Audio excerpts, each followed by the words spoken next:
E aí, pessoal, começando mais o Innovation Hub Show, e dessa vez a gente começou de uma maneira um pouco diferente, assim, porque tinha uma pauta, eu juro, tinha uma pauta, tá?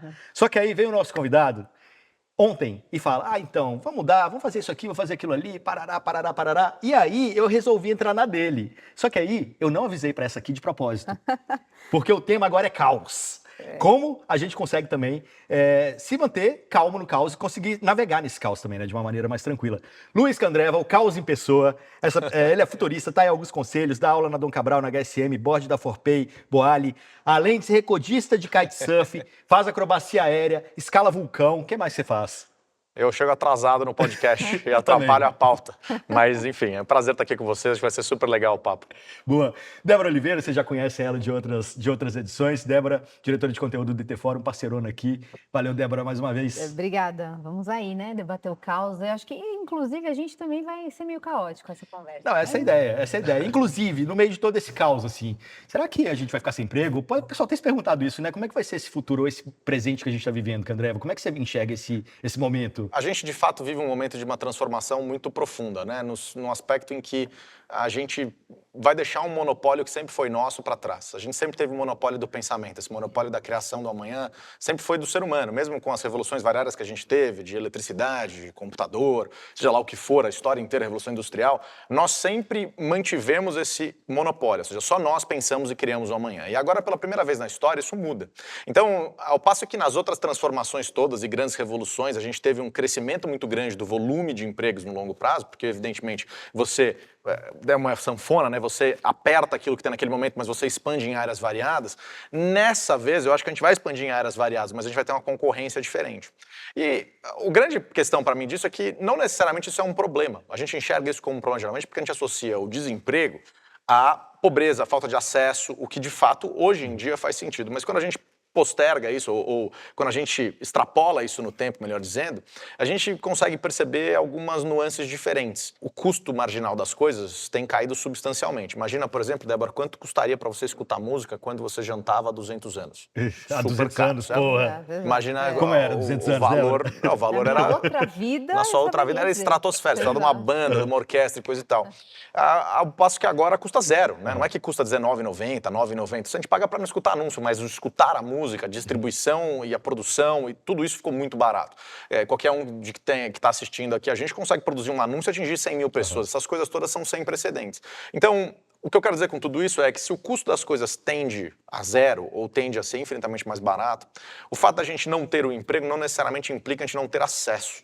O acesso aumentou substancialmente, deve continuar aumentando. Não para tudo, não para todos. Evidentemente existe espaço para melhoria, a gente tem que olhar para essas coisas. Mas pensando depois desse primeiro vale, eu não enxergo que isso seria um grande problema. Mas sim, endereçando a questão de uma maneira mais próxima no tempo, muito em breve a gente vai enfrentar um grande problema social, que é esse vale, que é a transformação do modelo anterior para o próximo, desse modelo atual, aliás, para o próximo, em que a gente vai ter que talvez criar uma rede de segurança social, alguma coisa do tipo, para conectar essas pessoas e garantir que elas passem por esse vale. Esse é o grande desafio. A gente sempre fez isso, né? Se você olhar bem, todas as revoluções, a gente sempre teve essa proteção.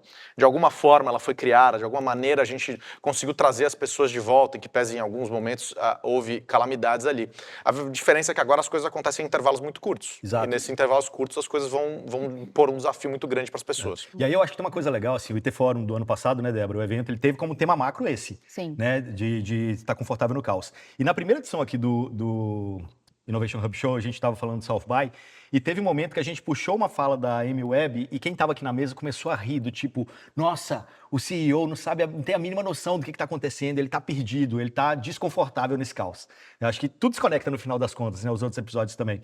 E aí, assim, eu queria perguntar para você tem uma definição legal de caos, que eu acho que resume um pouco do que o Candreva acabou de falar, que foi parte da sua pesquisa aí para a curadoria do evento ano passado. Exato. Eu peguei, na verdade, emprestada essa definição, porque nesse processo de curadoria que eu estava fazendo ali para o IT Fórum, né, a gente levou pela primeira vez os executivos para fazer uma visitação no Centro Histórico de Salvador e conhecer um pouco do que era aquele caos vivido no começo mesmo ali da cidade, né? Porque Salvador é a cidade Começo do mais... Brasil, basicamente. Exato, do né? Brasil. Porque Salvador é a cidade mais antiga do Brasil. Então, a ideia era levar um pouco, sair ali do momento de reflexão tecnológica, de liderança e levar ali para aquele momento de caos. E aí, conversando com um historiador que eu iria contratar, eu falei para ele: eu quero levar eles para esse momento ali do caos e tal. Aí ele falou: mas espera um minuto, o que que você entende por caos? Eu falei: não, são essas coisas acontecendo, tudo ao mesmo tempo agora e tal. Aí ele falou: mas é a vida acontecendo, a vida é um caos. E eu falei: realmente, é verdade, a gente já vive o caos, a gente vive momentos de mudanças constantes, quando a gente se adapta, outra coisa acontece e a gente precisa se adaptar o tempo todo, né. Então o caos é o nosso novo normal, digamos. Se eu não tô me adaptando, eu tô morrendo? Eu não tô vivendo? Eu acho que, na verdade, assim, eu discordo um pouco dessa visão de que o C-Level não sabe... Caos! Não, que não sabe onde é que tá e não sei o quê. Eu acho que, de fato, existe um desafio para a maioria das organizações e muitos C-Levels, de fato, estão um pouco perdidos com algumas coisas, como todos.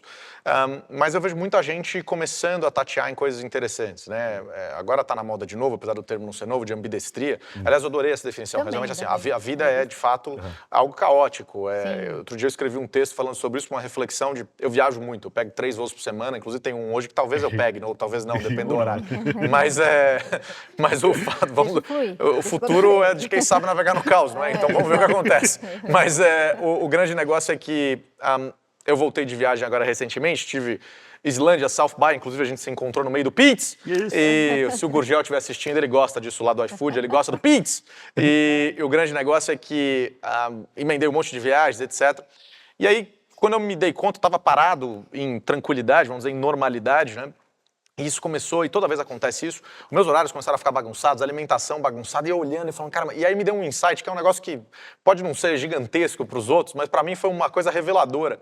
Geralmente quando um pessoal vai viajar, né, as pessoas que têm uma rotina, como a grande maioria das pessoas tem, o que é um negócio, né, uma rotina, o dia a dia, acorda, vai lá, toma o seu café, vai pro trabalho, tal, não sei o que e tal.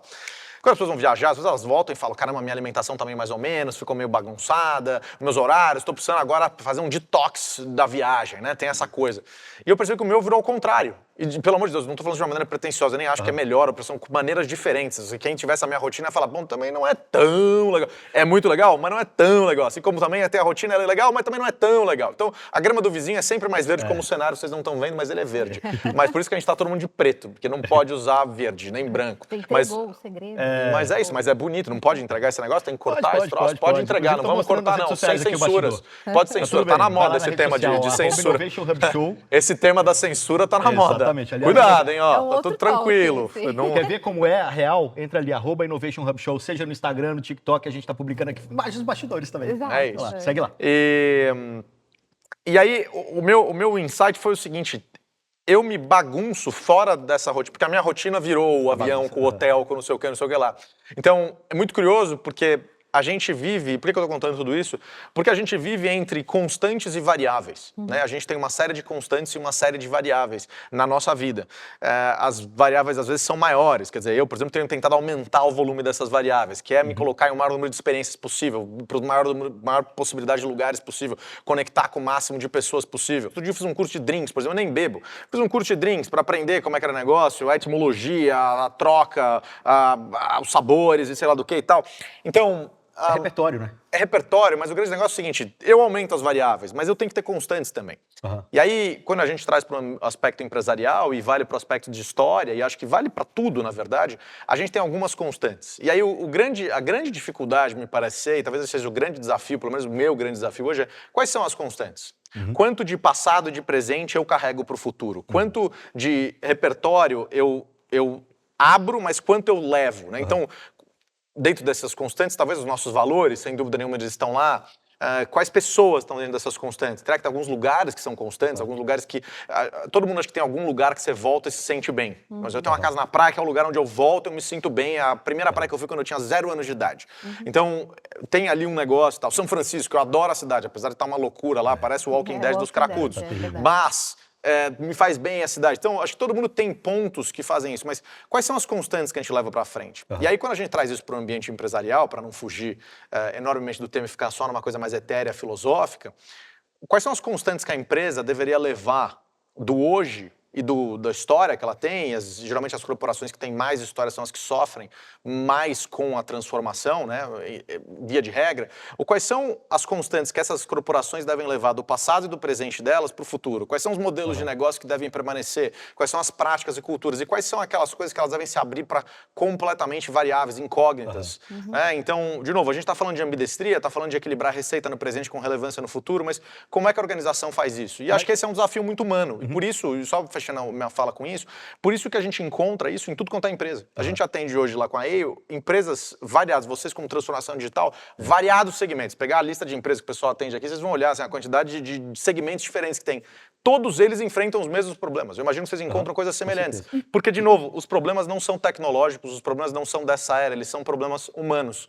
É a nossa dificuldade entre levar a nossa bagagem, viver o presente no presente, que é aquela coisa estoica que é muito difícil de todo mundo fazer, e se abrir para experiências novas, né? Então são três grandes desafios humanos. Então, eu queria trazer até a gente estava conversando sobre isso mais cedo, né, Dé? Sim. Falando exatamente da vida Isso da aqui Dé. é para mim? É pra você, Nossa, vai lá. mas é O chique Jô demais, Soares ó. passou por aqui. É O Jô isso. Soares morreu, a gente ficou no lugar dele. Vê se é vodka aí, que você falou que não bebe, o Igor gosta de vodka. Mas eu faço é drinks. isso. Opa, é verdade.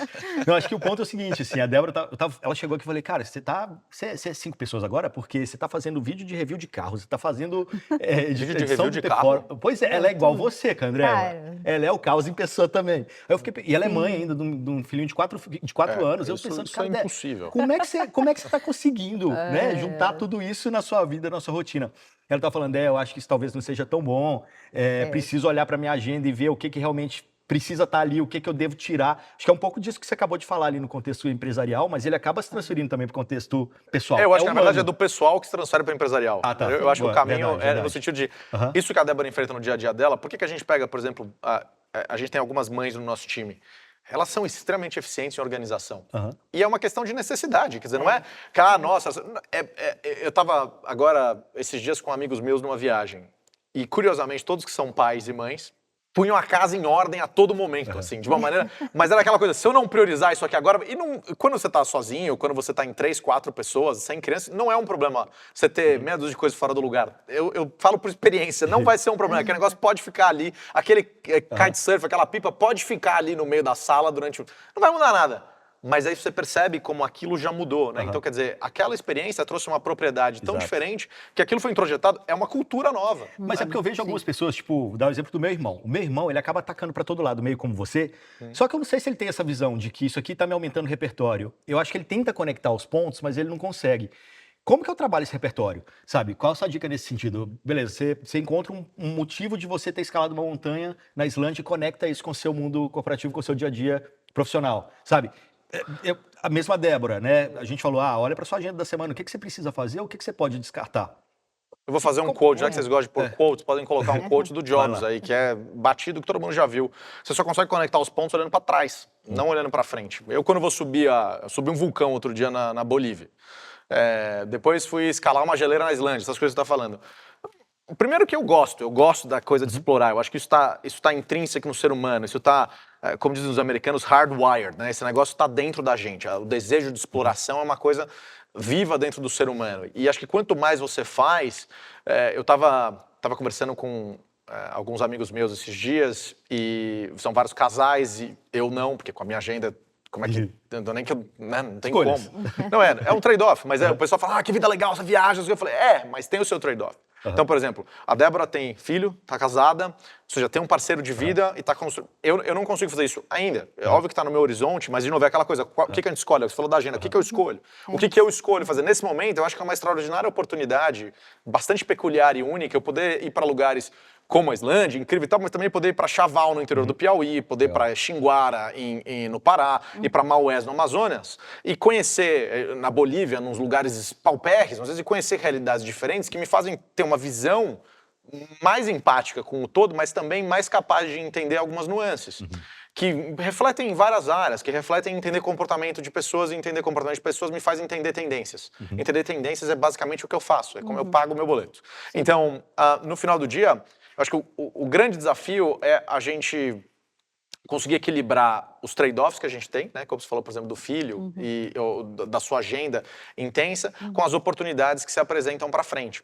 Mas eu me perdi aqui no tema, inclusive, do que eu ia falar, maravilhoso. Comecei com um arco, eu ia fechar Não, no você meus está olhos. falando de experiências e de ouvir pessoas. Eu ia puxar esse essas ponto da experiências. experiência, na verdade. De como é que isso vira repertório? Então, o negócio do repertório.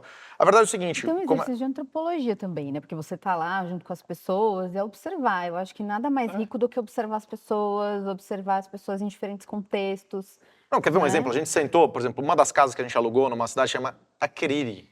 Falar islandês vou te É falar, complicado. esse é um troço difícil, viu? Essa é uma experiência que na falta eu tentei. Akriri, que é uma cidade no noroeste da Islândia, que era uma base militar durante a Segunda Guerra Mundial. Os americanos lançaram o centro logístico, basicamente, dos aliados vindos dos Estados Unidos era nessa cidade. Então a cidade se girou em torno de um aeroporto, que era a base, e cresceu em volta. A gente alugou uma casa linda e tal, na beira de um fiord, um negócio maravilhoso e tal. E o dono da casa estava numa casa anexa. Ele é de Reykjavik, que é a capital, mais outro troço impossível de falar.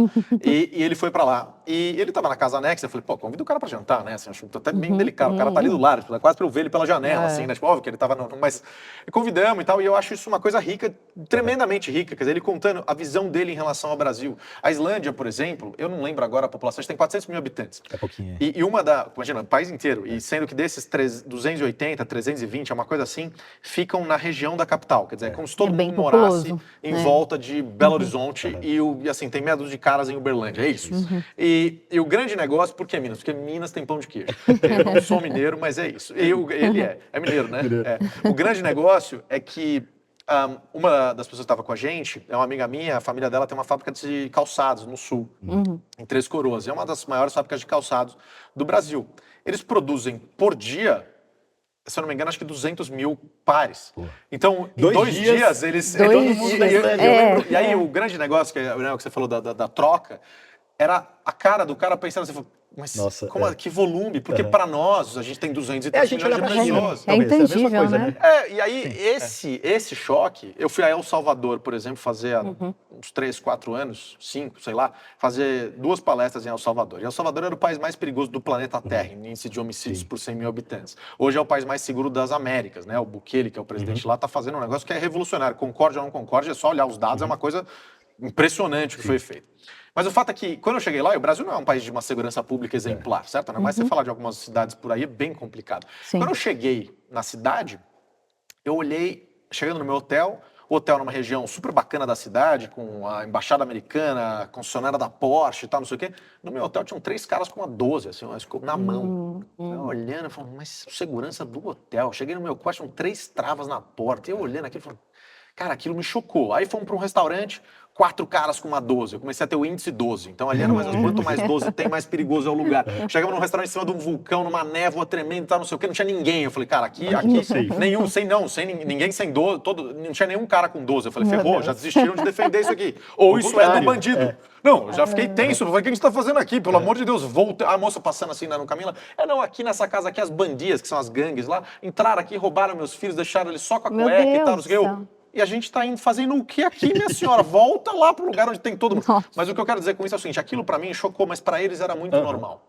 E Assim passou como pra quando você? um belga vem pro Brasil, quando ele vê os caras com a viatura, por exemplo, com o rifle do lado de fora andando, que pra nós, ou o cara com a moto na rua, que eles param, ficam parando, pra nós se tornou uma coisa habitual. Estava falando de Salvador, por exemplo, a gente tem um escritório em Salvador, e Salvador se tornou uma cidade muito perigosa recentemente. Então, a gente se habitua, e aí que acho que vem o grande negócio, a gente se habitua a gente se adapta à normalidade, de maneira geral. Então, aquilo que era um choque para mim com a Islândia, que é um choque com a China, que o cara se chocou com aqui e tal, a gente vai se adaptando e se acostumando com essas coisas. De novo, trazendo para o ambiente empresarial, acontece a mesma coisa. Os absurdos, aquilo que às vezes alguém vem de fora, quantas vezes eu não cheguei numa empresa para atender, e você olha e fala, mas por que vocês fazem isso? E ninguém sabe responder, e depois eles começam a pensar e falam, mas é mesmo, por quê? Sempre foi assim, né? Mas Aquela famosa ninguém para frase. pensar. O questionar, desafiar as nossas verdades. Sim. Né? Acho que todo momento, se você... A gente se coloca muito pouco em desafiar as nossas próprias verdades. A gente faz isso com uma frequência muito pequena, porque é desagradável, de fato. Se eu chegar aqui e começar a falar sobre as suas crenças, sobre aquilo que você cresceu escutando, sobre coisas que você escutou na 3ª série e que você ouviu a vida inteira, é difícil você desconstruir aquilo na cabeça. Não necessariamente aquilo está errado, mas um exercício que eu faço com frequência e que eu acho que é saudável é a gente desafiar aquilo que a gente acredita fortemente. Então, evidentemente, eu acredito numa economia mais aberta, uma economia mais de mercado, eu acredito num ambiente mais liberal e etc. Muito bem. Mas volta e meia eu me coloco a perguntar, será que eu não sou o que está errado? Aquilo que outra galera fica falando e tal. Mas será que não sou eu que estou viajando? E, de novo, volta e meia eu olhando história, etc., eu chego à mesma conclusão de que não, isso aqui parece o caminho de uma virtude maior, historicamente isso gerou maior riqueza, etc. Muito bem, mas a todo momento eu faço esse desafio. Porque talvez, em algum momento... Talvez não, com certeza em vários momentos eu estarei errado, mas talvez nisso, que é uma crença tão forte, eu esteja errado. E aí, o que eu vejo as pessoas fazendo é sendo refratárias à transformação, sendo refratárias a ouvir o contraditório. Então, o que você tenta fazer, e aí você pega isso expandido por redes sociais, e você maximiza, as pessoas tentam cancelar a ideia oposta, as pessoas tentam censurar, impedir, bloquear, limitar.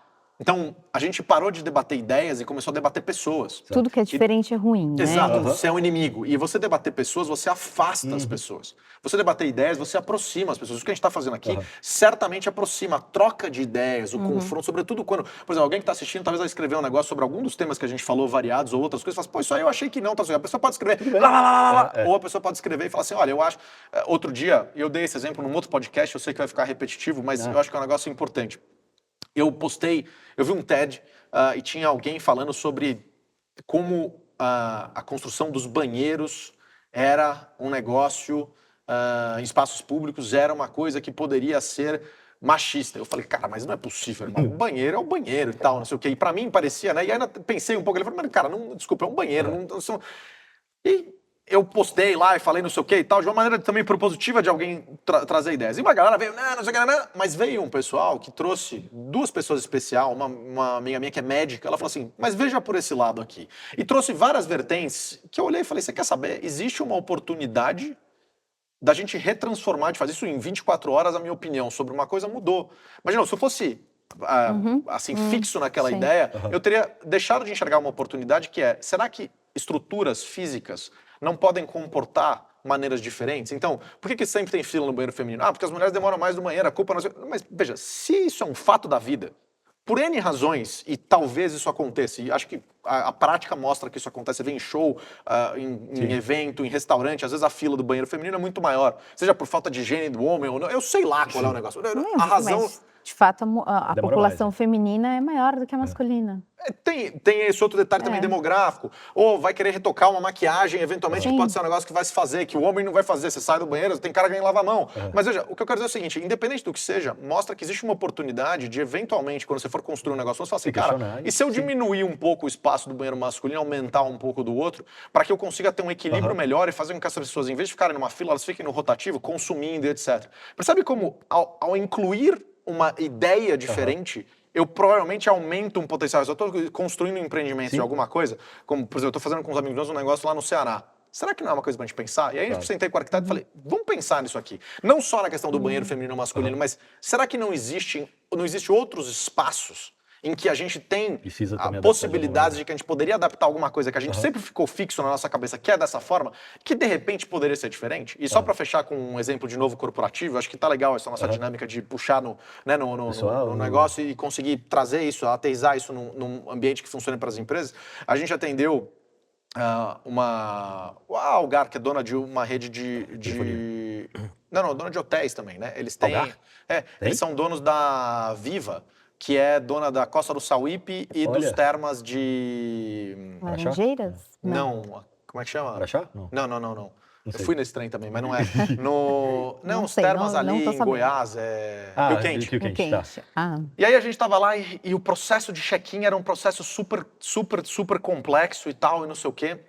E a gente olhando, tipo, uma burocracia, uma fila. Aí você falou, cara, imagina, o cara pega o voo.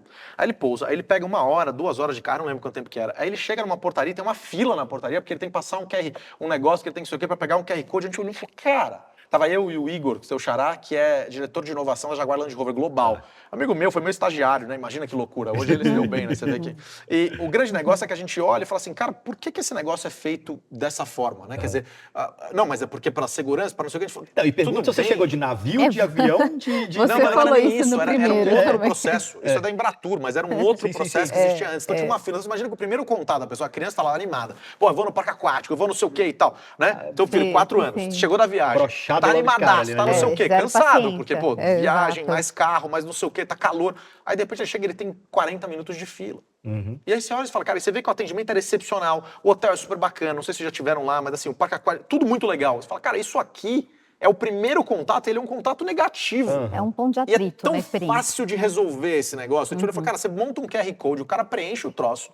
Na hora que ele fez a reserva, já chega, ele já preenche. Ele chega com o QR Code, ele faz pluk, e ele Sim, já vai, vai. tipo, só vai. E aí a gente começou a implementar o negócio e você vê que assim, flui. Então, quer dizer assim, você vê que é uma pequena adaptação de uma ideia de que às vezes não daria pra fazer, e isso fez o processo ser mais fluido e o ponto de contato, aquele atrito, desapareceu. Mas eu queria botar mais um pontinho, né, nessa história que você está falando, que é da experiência. Porque assim, beleza, você pode usar a tecnologia e eliminar toda aquela experiência negativa da fila. Mas você pode transformar isso também numa experiência positiva. Eu te dou um exemplo. O C2 lá de Montreal, que é o festival de inovação que acontece lá, que ele tem toda uma curadoria, não curadoria, mas tipo, a experiência O toda Cirque du Soleil. feita pelo Cirque du Soleil. É. E aí teve um ano que eles, eu acho que foi logo depois da pandemia, que eles tinham uns hotéis específicos para o pessoal ficar. E acontecia isso. Chegava lá, era aquele monte de gente chegando ao mesmo tempo para fazer check-in, porque era um evento. De repente, quando você estava ali na fila do check-in, começava uma performance ali do lado, e até então você não sabia que era uma performance, de um casal brigando, a mulher brigando com o marido, falando, pô, que você tá me trazendo para esse lugar aqui totalmente corporativo, é nossa lua de mel, não sei o que lá, e todo mundo parava para ficar olhando para aquilo ali, tipo, se entreteu. Enquanto isso, tudo bem a questão da fila, sabe? Tipo, o cara tava esperando que ele queria ver a resolução daquela Era treta um do casal. teatro, entendi. E aí, quando você percebeu, era uma ação, tipo, era uma performance do Cirque du Soleil para poder resolver exatamente o problema que eles tinham, que era a fila do check-in. Então, eu acho que tem muitas formas também de você trazer. E aí eu trago uma outra questão que é, será que a educação do futuro tem a ver com isso? Experimentar, observar, questionar, mais do que simplesmente decorar? Acho que tem uma questão aí também, né? Tem um ponto que você mencionou, que eu acho que é importante trazer para a discussão, que é o fato de a gente questionar. E por que a gente tem essas crenças limitantes? Porque a gente é educado a seguir um certo tipo de comportamento, de não questionar, e na escola também, você, né, a educação padrão, você escuta o professor e ele que é o mestre, então, eu acho que tem muito desse lado, assim, de a gente não questionar hoje, porque a gente não foi educado dessa forma, né, mas eu acho que a gente tem um papel hoje, nessas novas gerações, de estimular isso. Estimular as pessoas a questionarem, a trazer o diferente, a trazer o novo. Ainda mais na era da inteligência artificial, que a gente vai precisar fazer as perguntas certas no momento certo. Isso vai ser fundamental. Se você não tiver isso, você não vai conseguir ter ali um retorno da inteligência artificial a contento, né? Eu acho que você puxou exatamente a veia que eu ia trazer, que é justamente isso. Para mim, o futuro é de quem sabe fazer as perguntas. A informação, como um todo, ela vai estar disponível para todo mundo. Ela já está, na verdade, né? Ainda que de alguma forma não tão organizada, ainda que às vezes não tão precisa, mas se comparar o acesso que a gente tem hoje à informação ao acesso que a gente tinha há 30 anos para trás, é uma coisa alucinante, assim, é um negócio sem precedentes, é um delta enorme. Mais do que isso, a gente entender que muito em breve a gente vai parar de usar esses devices com uma interface ruim, né, que são os dedos e os olhos, e a gente vai começar a usar isso de uma maneira integrada. Então a gente está falando de implante neural, a gente está falando de uma conexão humano-máquina cada vez mais forte, cada vez mais pujante. O acesso à informação deixa de ser, antes o professor ele era um proxy para acesso à informação, né? Ele te trazia, ele era um contador de histórias. Agora eu acho que o professor talvez tenha que criar um ambiente de debate. O debate é rico porque o debate não está pronto. Isso que a gente está fazendo, esse debate, por mais que a informação, tudo que a gente está contando aqui, são informações que já existem. Com certeza alguém já teve os mesmos insights, com certeza alguém já falou das mesmas coisas e tal, mas o debate, a riqueza, a conexão, a concatenação de ideias, da maneira como a gente está fazendo, é único. Então, num ambiente em que a informação é commodity, todo mundo tem acesso a toda a informação do mundo, o debate em cima, o atrito em cima, o debate de caso, as perguntas que vão criar novas visões sobre a informação são bastante ricas. Então, eu acho que olhando para frente, saber questionar é talvez uma das principais habilidades. Saber resolver desafios complexos, problemas complexos, vem de saber fazer as perguntas corretas. Complexo não é difícil, na verdade, muitas vezes o que é complexo é fácil, é simples de resolver. A gente deu o exemplo do Cirque du Soleil, né, do pessoal fazendo negócio na fila. É um exemplo mais complexo, talvez um pouco mais difícil. Mas você sabe como é simples resolver? Por exemplo, esse negócio do check-in. Imagina que todo mundo já tivesse o check-in feito antes e você entregasse a chave. Assim, é uma questão que é simples de resolver, mas muitas vezes é saber fazer quais são as perguntas. Por que a gente está... porque eu preciso passar o passaporte. Não, você tem que fazer isso, mas necessariamente você não precisa fazer. Então, como é que você reorganiza as coisas? E geralmente as soluções são muito simples. O que a gente deixa de fazer, e volta no ponto anterior, a gente deixa de questionar algumas coisas quando elas já entram num flow, que elas já estão, isso é assim que a gente faz, é assim, aqueles argumentos que são o principal argumento para mudança, que a gente sempre fez isso assim. Ou isso nunca vai mudar. Peraí, como é que nunca vai mudar, cara? Você está usando... E é uma outra coisa que a gente faz com uma frequência tremenda, que é usar a nossa experiência como gabarito para tudo. Então, a gente pega, e é de uma soberba, e uma soberba invisível, uma soberba que a gente não percebe, mas quer usar aquilo que a gente vivenciou, aquilo que a gente conhece, a nossa realidade, que é um prisma muito pequenininho de toda a míriade de coisas que podem acontecer. A gente usa a nossa realidade, nossa vivência, nossa experiência nesse pequeno excerto temporal minúsculo na história e fala assim, mas isso nunca foi assim. Peraí, como assim nunca foi assim? Isso já foi muito diferente, isso será completamente diferente. E isso já é diferente para uma série de pessoas. O futuro chega de maneira muito heterogênea. Então, tem lugares que a gente está falando de meios de pagamento mega avançados, as pessoas não têm mais nem cartão de crédito, não existe o cartão de crédito físico, e tem lugares em que a gente está falando das pessoas ainda não tendo acesso a uma conta bancária analógica. Então, tem lugar que não tem eletricidade, tem lugar que está falando de teletransporte de fóton de luz, tem lugar que tem um estúdio verde que vocês podem checar entrando lá no Instagram por trás, não sei o quê, e tem lugar que... Então, percebe, essas coisas todas coexistem, não é futuro, são todas presentes, mas a diferença é muito grande e a gente deixa de enxergar isso. Mas, de novo, trazendo para o ambiente corporativo, eu acho que as empresas têm muito essa coisa de, nossa, essa é a tendência, eu tenho que fazer e parará. Só que se a gente pensar no mundo real e com a velocidade das coisas como elas estão acontecendo, talvez seja mais saudável a gente pular determinada tendência e já ir lá na frente. É igual carro de Fórmula 1. Quando você começa a perceber que a sua equipe está perdendo tudo naquele ano, ignora esse ano e já vamos pro próximo. Estou pensando na Mercedes. Eu acho que a questão não é nem a tendência da tecnologia, é se questionar o porquê. Também. Exato. Porque qual é o motivo de você querer ter essa tecnologia? Qual vai ser o seu objetivo? E eu acho que falta isso, de novo. Não sabem responder. Questionamento, né? Por que você está fazendo? Qual é o seu objetivo? Onde você quer chegar? E quantas empresas têm um podcast? Pois é. Vai lá e pergunta por que eles têm um podcast. Pois é, e não tem audiência, mas estão fazendo. Não, mas a audiência, assim, eu acho até que é uma construção de lobo. Às vezes você fala assim, cara, eu vou fazer. Todo youtuber começou tendo 5 fulanos vendo e a mãe. E tá tudo bem, né? A audiência em si é uma construção. Você fala assim, se eu tiver existe uma estratégia clara para eu ter isso daqui, a audiência é fruto de construção no longo prazo, em que pese, obviamente, é um indicador importante. Mas por que você faz? A mesma coisa, eu tive numa grande empresa de telefonia e conversando com eles não, a gente vai entrar no negócio de saúde, a gente vai entrar no... Eu falei, pô, legal, bacana, são ideias interessantes de spin-offs. Por quê? Aí o coordenador... Silêncio. Aí cheguei pro gerente e falei, mas por quê? Ele, não, porque a gente pode, porque a gente tem o alcance. Eu falei, tá, isso é potencialidade. Eu entendi, você pode fazer, mas por que você está fazendo? Não, porque não sei o que, aí chega no diretor e tal, não sei o que, quase ninguém sabia responder. Então, a minha pergunta para ele é o seguinte, olha, os Estados Unidos podem invadir o México. Amanhã, se ele quiser, ele vai lá e invade o México. Não tem resistência nenhuma, ele deve.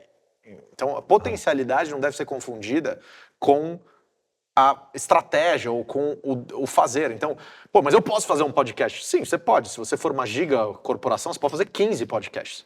Para quê? Você pode entrar em AI e fazer isso seu de todo mundo e colocar, instalar o SAP, instalar não sei o quê, fazer um negócio no metaverso. Tá, pode. Você pode fazer tudo isso. Por que você faz? E aí, isso reflete uma questão de abundância. A escassez, ela é mágica em fazer priorização.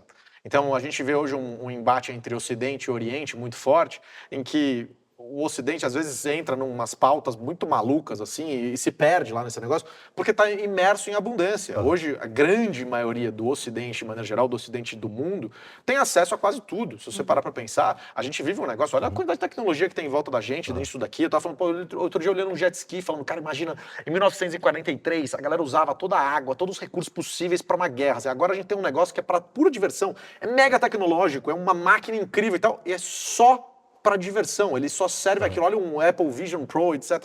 Então, a gente vive num ambiente de abundância tremenda que a gente começa a caçar até outras coisas. O que é normal, historicamente sempre aconteceu. Os romanos dentro de Roma tinham preocupações muito diferentes do romano lá na ponta que estava enfrentando os caras nos portões, etc. Então, quando você olha a Ásia, eles têm escassez pelo número de pessoas, pelo processo histórico, pela questão econômica, por questão cultural, etc, etc, etc. E a escassez faz com que o foco seja uma coisa alucinante. Uma startup, para uma empresa grande, acontece a mesma coisa, né? A startup, não é que ela entende melhor de inovação, é que se ela errar, ela morre. E isso faz, além de ter o fundador próximo, isso faz com que exista uma pujança, uma força de eu tenho que acertar, eu tenho que correr atrás daquilo que é estritamente necessário, eu tenho que gerar receita agora, porque senão eu não janto. Então isso faz a pessoa ter um foco muito grande, isso reflete na empresa. A empresa grande, muitas vezes, ela pode errar 130 vezes, que ela continua lá, ela perde market share, mas ela continua lá. Entendeu? Então, isso é um grande desafio para as organizações de como é que dentro da gestão da abundância eu consigo entender e aplicar visões em relação à escassez, para fazer as perguntas certas, como a Débora bem colocou. Eu gosto muito dessa conversa de abundância e escassez, assim. Eu acho que a tecnologia tende, obviamente, a gerar cada vez mais abundância, e isso é uma resolução de vários problemas. Né? Se eu penso em tecnologia sendo usada para abundância de comida, para abundância de saúde, para abundância de remédio, para abundância de soluções, até da água que você está falando, desaliniza. Não é que tem escassez de água, você tem escassez de eletricidade para dessalinizar, Exatamente. mas se você puder dessalinizar, você tem água, assim, a perder de vista. E é muito legal você pensar, né? Tipo, os domínios do mundo são feitos por conta da escassez, né? Quem tem mais leva vantagem, quem tem menos tá ferrado. E poucos dominam muitos, né? Assim, a verdade é que, historicamente, talvez a melhor época em termos de liberdade que a gente vive foram os últimos 80 anos. Se somar no todo pós-Segunda Guerra, o mundo enfrentou um ambiente de extrema liberdade em boa parte do planeta. Se você olha mais recentemente, você vê regimes autocráticos crescendo mais fortemente em vários lugares do planeta. Então, historicamente, durante 5.000 anos de história, a gente sempre teve poucos comandando muitos. A verdade é que a gente viveu opressões em todo momento. E mais recentemente isso mudou. Então, isso também é uma outra abundância em que a gente encontra em alguns países e em outros lugares. Não, uma abundância de liberdade, de fato, de você poder ter a sua autodeterminação, né? E a gente vê isso de maneira diminuída. Então, eu enxergo que, pensando no médio e longo prazo, tudo aquilo que trouxer liberdade e dentro disso alguma forma de abundância tende a ganhar valor. E aquilo que fizer o contrário tende a perder valor. O que você acha? O que vocês dois acham que seria a grande invenção atual, assim, no momento que vocês pudessem inventar alguma coisa, uma tecnologia, colocar para funcionar agora? O que vocês fariam, assim, pensando dentro desse contexto de abundância mesmo, vai? Tem alguma ideia? O que vocês fariam? Isso é difícil demais para mim, é difícil eu deixar para ela responder. GPT. Cara, GPT responde.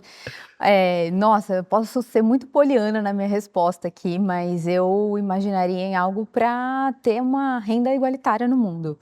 E deveríamos criar uma tecnologia para a gente ter uma distribuição igualitária de renda. Vou te fazer uma pergunta em cima disso. Será que é igualitária ou será que é interessante para todos? O que será que é melhor? Interessante para todos, bem colocado. Porque igualitário me dá uma ideia de que a gente tira o estímulo do ser humano de correr atrás do mais. Eu acho que é isso. A igualdade, a gente fala aí de novo, uma daquelas verdades que a gente demora para contestar e vai ter uma galera falando, vai chover comentário. Eu quero que todo mundo tenha acesso. Não, de fato, o acesso é mágico. Se você puder. E não é acesso só a capital, é acesso a entretenimento, é acesso a um parque, é acesso à qualidade de vida de maneira geral. E se olhar todos os indicadores, aí não é uma opinião minha, mas todos os indicadores dos últimos 100 anos, a gente evoluiu em todos eles. O acesso de pessoas à eletricidade. Mas tem gente que ainda não tem. De fato, tem gente que ainda não tem saneamento básico. A gente não tem uma série de coisas e, evidentemente, tem espaço para crescer. Mas se olhar nos últimos 100 anos, a gente fez uma mudança profunda. Mas a gente foca na igualdade como se ela fosse uma coisa virtuosa, quando, na verdade, a minha leitura é que ela não é tão virtuosa. O que é virtuoso é você remover as pessoas da pobreza. Isso, sem dúvida, tem que ser um objetivo da humanidade como um todo. Tirar as pessoas da pobreza, erradicar esse negócio, sumir com isso. A gente tem caminhado enormemente, se para pensar no final do século, talvez eu esteja com dados aqui relativamente errados, mas o senso geral é esse. Final do século XIX, você tinha 1 bilhão de pessoas no planeta e 93%, 94% das pessoas estavam abaixo da linha da pobreza. Hoje você tem 8 bilhões mais e você tem 93% acima da linha da pobreza. Então, quer dizer, a gente fez vezes 8 e inverteu a pirâmide. Então, é um negócio interessante como a gente enfatizar isso para onde a gente vai trazer. Mas, de novo, só uma anedota de que talvez a pobreza é o grande problema e não a desigualdade. Acho que a desigualdade, inclusive, estimula o ser humano a crescer. Isso não quer dizer, naturalmente, que a gente tem que aceitar, e vou enfatizar esse ponto, evidentemente, pessoas vivendo aquém daquilo que é o básico, né? Sim, saneamento básico, exato, etc. Né? E uma ideia um pouco torpe de que a economia é um jogo de soma zero em que se um ganha o outro perde. Na verdade, não. Se olhar de novo economicamente, as coisas só crescem. A partir do momento que você tem um Spotify da vida com a música custando pouco, todo mundo ganha e o cara do Spotify também ganha. Então, não existe alguém que perde, né? Agora, falando de tecnologia, trazendo uma... Eu adoraria, assim, e é meio filme do Batman contra aquele que tem o Val Kilmer com mamilos prateados, é uma boa referência, Batman e Robin, acho, sei lá, que é ele contra o Charada que é o Jim Carrey, e o cara lá que faz o Duas Caras, que eu esqueci o nome dele agora também. Mas a nossa capacidade de eventualmente pegar esse implante neural e fazer com que as pessoas tivessem acesso a toda a informação de maneira sem viés. E isso talvez é mais utópico ainda. Então, eu acho que os dois são utópicos. Mas eu acho que, na verdade, isso resolve esse trem. Também. Imagina que se todo mundo tiver acesso a toda a informação, todos os fatos históricos, tudo o que aconteceu na história... E com a inteligência para fazer a leitura correta disso. Porque, mas o próprio repertório te ajuda nisso, né? Quanto mais a pessoa... Quantas pessoas você não encontra sem ensino formal, mas que são brilhantes? Porque tiveram uma vivência muito vasta, e óbvio, tem um aspecto também biológico, hereditário, mas que tiveram uma vivência incrível e por isso mesmo trazem experiências que às vezes não sabem, não tem a melhor verbalização, o vocabulário, mas que a pessoa é brilhante. Então isso, o fato de você ter repertório geralmente ajuda nisso. Mas imagina todo mundo com toda a informação do planeta, tomando decisões. As nossas decisões melhoram. Se você aumenta o volume de inputs, você necessariamente melhora o volume de outputs se você souber processar esse negócio. Então, o meu sonho de uma noite de verão é um implante neural que permitisse que todo mundo tivesse acesso a toda a informação. E assim, essa é a informação crua. Tipo, esta caneca é branca e azul, então, informação crua. Eu não vou te dar, olha, essa caneca é melhor do que a outra ou melhor do que um copo. Não. Essa é uma caneca. Tá aí. E aí você, com essa informação, você poder tomar decisões. Eu quero crer e imagino que o mundo... Só para fazer um paralelo de uma outra coisa utópica rápida, você imagina que você pega, por exemplo, toda a população do Brasil, 200 milhões e tantos de habitantes, e você leva toda a população para países desenvolvidos no mundo, para a Alemanha, para a Austrália, para a Nova Zelândia, para os Estados Unidos, para a França, seja lá para onde for. E deixa essas pessoas morando 1 semana e meia, 2 semanas como um cidadão desses países. E sem a barreira do idioma, né? Mas assim, imagina que você conectou tudo isso. Aí você faz o seguinte, você põe as pessoas de volta no Brasil. Muda tudo. Em 1 semana e meia, você tem rebeliões e revoluções no país inteiro. Porque o contraste, isso eu percebi muito claro na Bolívia, quando você vive algumas gerações sem poder enxergar que aquilo é diferente, sem você conseguir enxergar que, eu tô vivendo aquém do que eu poderia, que o mundo lá fora tem mais acesso, que eu poderia exigir mais, eu deveria exigir mais, quer dizer, que já existe possibilidade de eu ter mais, você cria uma complacência, de maneira geral, da sociedade que é brutal. Verdade. Então, se você traz essa visão de, olha, o alemão vive assim, por que você não vive assim? E, de repente, o cara olhar, e não de uma revolta com o alemão, ele fala assim, por que eu não... Isso, o comparativo levantaria. Então, o meu sonho é que com uma conexão dessa na cabeça, eventualmente as pessoas poderiam falar, caramba, mas eu posso mais, eu devo mais, e eu tenho os instrumentos para isso. Né? E não exigir de quem tem remover, mas no sentido de eu posso criar isso também, como sempre foi feito na história da humanidade. Eu criaria um outro produto que conectaria com o seu, uma impressora de tudo. Porque aí você tem informação, beleza. Estão fazendo, né? Tem umas impressoras quânticas agora, uns negócios lá que... Não, molecular quântica. Molecular, que imprime a partir da molécula. Exato, você pega, tá tudo aqui, né? No mundo. Então você conecta determinadas coisas, exatamente. Faz a água, faz não sei o quê. Exatamente. Leva pra Lua, coloniza a Lua. Pode ser legal, hein? Tá tudo conectado, as ideias, né? É isso. Boa. Pessoal, estamos indo pro fim aqui da nossa conversa. Tem mais algum último ponto que vocês gostariam de colocar aqui na mesa? Olha, assim, eu acho que a gente falou bastante sobre caos, a gente foi para vários temas diferentes. Foi caótico. Como um todo. Mas, de novo, existe uma linha entre tudo isso que a gente falou. Né? E acho que tem alguns pontos que são importantes, que é aumentar o seu repertório, você de fato contestar as suas verdades e você conseguir abraçar o novo. Essas 3 coisas eu acho que são bastante importantes, né? Porque se de certa forma você aumenta a sua caixa de experiência, você aumenta a sua caixa de ferramentas para resolver problemas complexos, que serão cada vez mais frequentes no mundo, então é importante. De outro lado, se você desafia as suas verdades, você para de ter vieses e rejeições a coisas que eventualmente parece que te agridem, mas que eventualmente podem fazer você encontrar novas variáveis dentro daquilo que eu falo das constantes e variáveis. E por fim, você se desapegar daquilo que eventualmente você está carregando, faz com que você tenha uma jornada um pouco mais leve, isso tanto para a vida pessoal, mas também para uma empresa. A capacidade de você se desapegar, não jogar o passado fora, mas você se desapegar daquilo que te arrasta, eventualmente leva você para um futuro que aumente ou tenha uma possibilidade maior de aumentar a sua relevância. Então, acho que essas 3 coisas são coisas importantes da gente levar daqui. Questione, desapegue das crenças e se desapegue do passado, na verdade. Né? Conteste as suas verdades. Então, aumenta o repertório, você questiona as suas verdades e você se desapega do apego, se desapega Do que, sim, perfeito. do que você está apegado. Fechou. Candreva, como o pessoal te conecta, te lê mais nas redes sociais? Manda mensagem pra você. O seu produtor dele. Não, tá louco, não posso pagar isso aí não, isso é mentira, corta esse pedaço. Não, redes sociais, eu sou bem mais ativo no Instagram, agora um pouquinho mais no LinkedIn, mas redes sociais e aqui nos comentários também, acho que é super legal a troca, como eu falei, eu gosto de desafiar as minhas verdades mesmo, então se você tem alguma coisa e falou, cara, que besteira sem tamanho, me dá um contexto, traz, puxa pra uma conversa, eu vou adorar ter esse papo e vou ser super aberto pra essa troca e é a sugestão que eu dou pra todo mundo que estiver comentando, um comentar com o outro, a gente criar um ambiente de troca de ideias, isso vai aproximar as pessoas de uma maneira bastante profunda. Perfeito. Luiz Candreva nas redes sociais, só procurar Luiz com Z. É. Né? Débora Oliveira. LinkedIn, né? Estou lá, Débora Oliveira, Débora com H no aprender final, né? E também estou aí disponível para essas trocas, sempre engrandecedora a gente escutar outras opiniões, enfim, outras visões.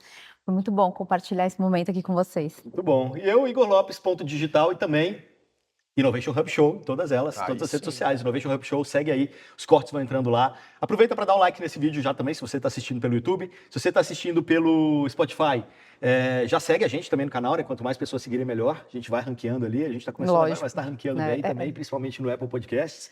É isso, pessoal. Muito obrigado pela audiência de vocês. A gente se encontra na próxima. Até mais. Valeu!